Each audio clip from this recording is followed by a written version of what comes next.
एक 45 साल का एक व्यक्ति होता है, अपनी 18 साल की बेटी के साथ अपने घर में रहता था। वो व्यक्ति काम के लिए जाता था। एक दिन वो मेहनत मजदूरी करके शराब पी के आता है तो उसकी बेटी 18 साल की बेटी सो रही थी। वो व्यक्ति नशे की हालत में अपनी बेटी के साथ ही सो जाता है। जैसे ही आधी रात होती है, अपनी बेटी के साथ वो ऐसा कुछ कर जाता है जो कि रिश्तों को कलंकित करने वाला कारनामा हो जाता है। आखिर क्या हुआ था?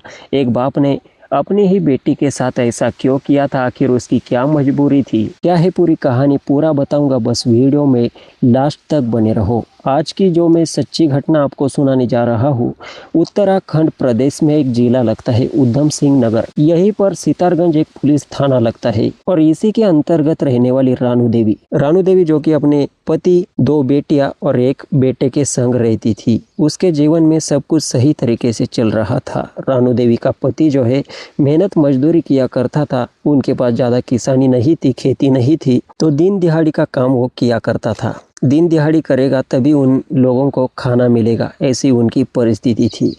लेकिन भगवान को कुछ और ही मंजूर था। 2010 में रानू देवी का जो पति होता है, उसकी तबीयत अचानक से ख़राब हो जाती है। रानू देवी उसे सरकारी अस्पताल में ले जाती है, उसका इलाज करवाती है, लेकिन उसका पति बच नहीं पाता।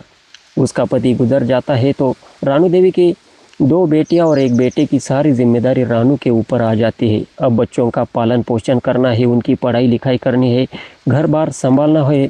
तो ये रानू देवी मेहनत मजदूरी करने के लिए चली जाया करती थी।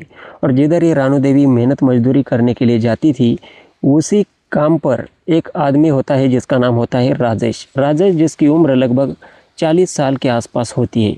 ये राजेश जो होता है रानू की तरफ बहुत प्यार से देख रहा था, उसके साथ हंसकर बातें किया करता था।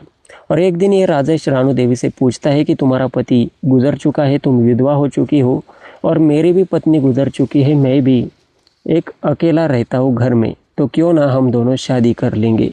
रानू कहती है कि शादी तो मैं कर सकती हूँ, लेकिन मेरे 2 बेटियाँ और 1 बेटा है। तो ये राजेश कहता है कि बिल्कुल फिक्र मत करो, तुम्हारे जो 2 बेटी और 1 बेटा है उनको मैं अपना समझकर पालूंगा, मेरे ही बच्चे समझ के पाल लूँगा।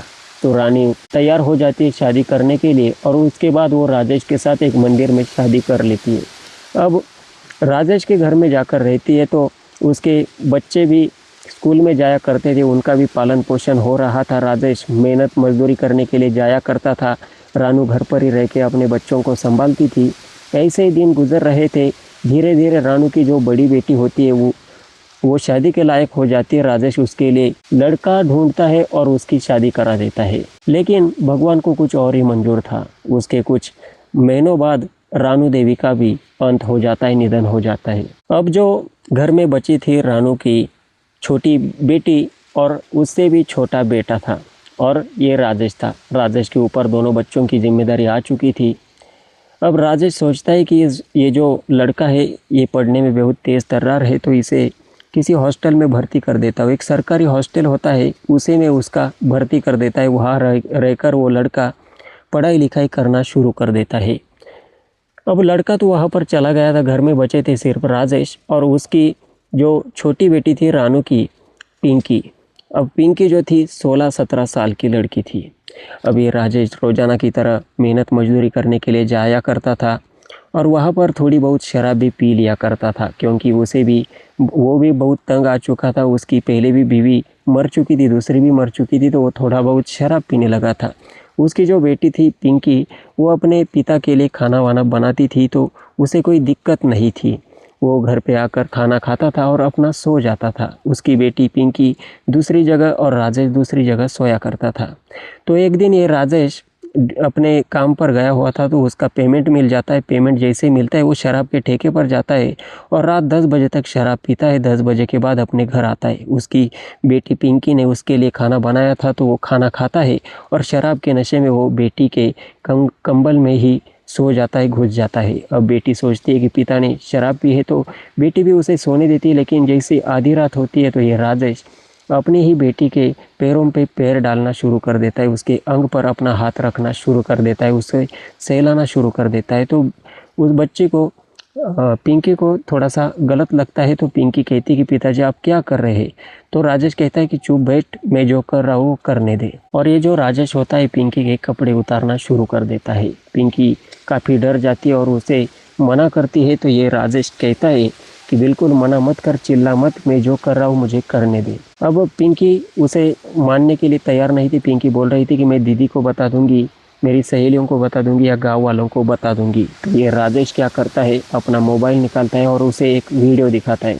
राजेश ने पिंकी की नहाते हुए वीडियो निकाल रखी थी, जो कि उसकी बेटी थी, उसकी पत्नी की बेटी थी, मतलब उसकी सौतेली वो बेटी थी। तो जैसे ही पिंकी देखती है कि उसके पिता ने उसकी नहाते हुए वीडियो बनाई है, राजेश उसे ब्लैकमेल करता है। उसे कहता है कि ये वीडियो मैं वायरल कर दूंगा, मैं जो कर रहा हूँ वो करने दे। पिंकी वहाँ पर बेबस हो जाती है, लाचार हो जाती है, रोते रोते वो वहाँ पर पड़ी रहती है। और राजेश उसकी इच्छा अनुसार वो काम करता है, जो कि बहुत गलत है, बहुत ही निंदनीय काम है। अब जैसे ही वो दिन गुजर जाता है, दूसरे दिन भी राजेश उसके साथ वही काम करना शुरू कर देता है। और अब जैसे ही अब ये राजेश अपनी बेटी के साथ पत्नी की तरह काम किया करता था, गलत संबंध बनाया करता था। पिंकी किसी को कुछ बता भी नहीं सकती थी, वो मजबूर थी। जिस इंसान को वो अपना पिता मानती थी, भगवान मानती थी, वही उसके लिए अब दरिंदा बन चुका था, राक्षस बन चुका था। पिंकी को सहने के सिवा दूसरा कोई पर्याय नहीं था। वो खाली सहना,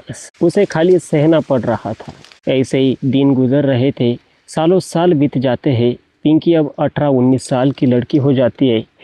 अब राजेश का रोजाना का वो काम से आता, जैसे कि वो अपनी पत्नी है, बेटी से वो काम किया करता था। एक दिन ये पिंकी अपनी सहेलियों के साथ घूमने के लिए गई हुई थी, तभी उस जगह पर पीलीभीत से एक लड़का आया हुआ था। उस गांव में उसकी रिश्तेदारी थी, तो वो आया था, घूम रहा था।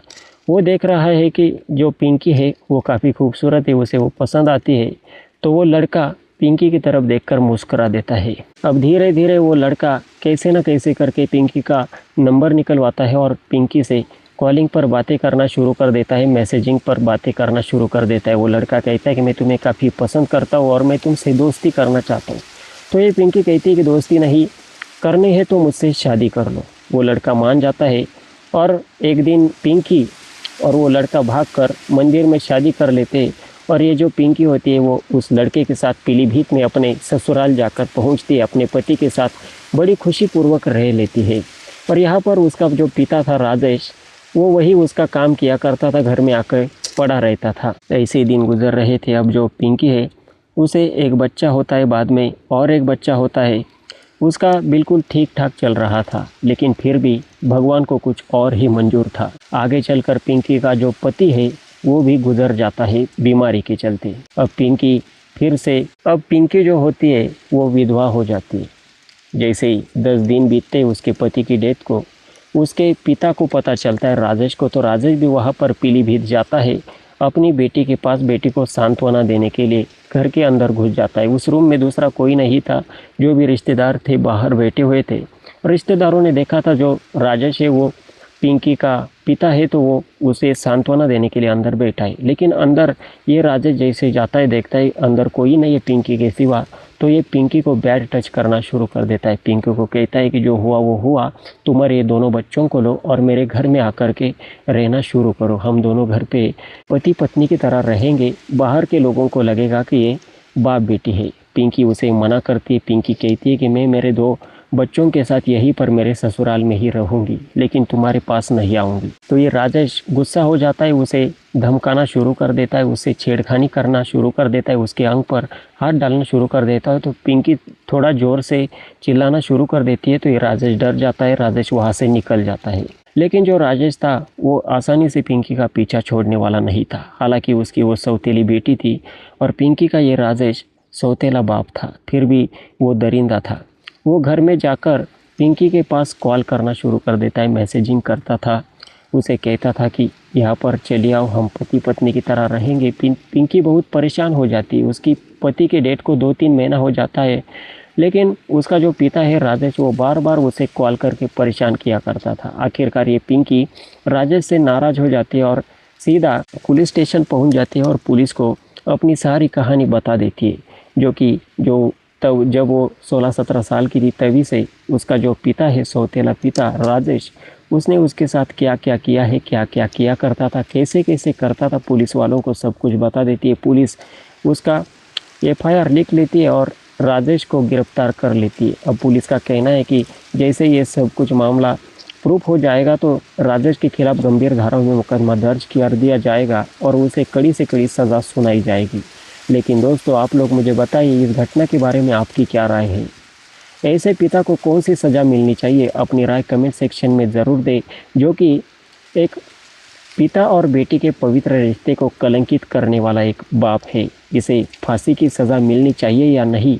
अपनी राय कमेंट सेक्शन में ज़रूर दें। बाकी इस वीडियो का मेरा मकसद किसी की भावनाओं को ठेस पहुंचाना नहीं था, बल्कि आप लोगों को जागरूक करना था। ऐसे इंटरेस्टिंग क्राइम स्टोरीज लगातार सुनते रहने के लिए SNB क्राइम टॉक्स को सब्सक्राइब ज़रूर कर लीजिएगा। मिलते अगले एपिसोड में। जय हिंद, नमस्कार।